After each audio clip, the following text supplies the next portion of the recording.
कल ही चुनाव की घोषणा हुई है, तो वर्तमान केंद्र सरकार के पिछले 10 साल के कार्य का किस तरह से संघ विश्लेषण करता है?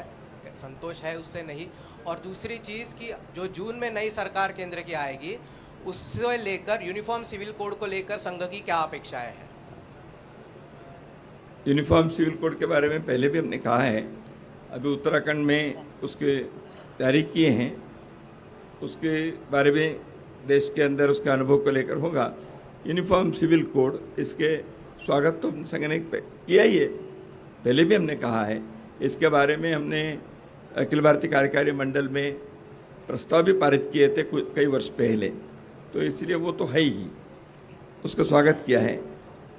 उसमें यूनिफॉर्म सिविल कोड में 4-5 बातें जो आई है, उसके अभी जो एक्ट में एक राज्य के इसमें उत्तराखंड में आया है, वो एक करके देखना चाहिए।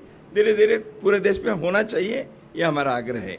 हाँ, लेकिन उसमें डिटेल्स में कई बातें, उदाहरण के लिए जनजाति क्षेत्र के लिए अभी नहीं कर सकते, कस्टमरी लॉ है, तो इसलिए कई चीज़ें उस पर डिटेल्स के हैं, उस पर चर्चा हो गया। अभी 4-5 बातों के बारे में, सक्सेशन के बारे में, अडॉप्शन के बारे में, मैरिज के बारे में उसमें आया है, तो आगे बढ़े। उसमें एक है यूनिफॉर्म सिविल कोड के अंदर। आपने पहले के जो बताया उसको थोड़े दिन में देश के लोग ही दे देंगे ना।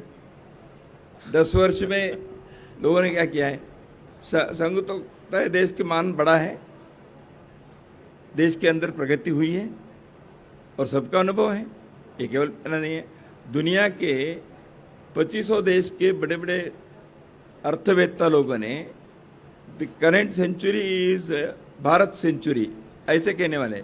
मेरे पास 25 अंतर्राष्ट्रीय स्तर के जो इकोनॉमिस्ट से social and political lead thinkers है, उन्होंने जो कहा मैंने इकट्ठा किया है। इन सब ने पिछले 1 साल में कहा है। G20 के संदर्भ में कई लोगों ने इसको कहा। तो भारत इस सदी के एक इट बिकम्स इंडिया सेंचुरी ऐसे उन्होंने कहा है। इसका अर्थ कुछ तो हुआ है, इसीलिए तो कहा है। तो मैं कहूँगा जून 4 तारीख के देश के लोग भी अपने विश्लेषण दे देंगे।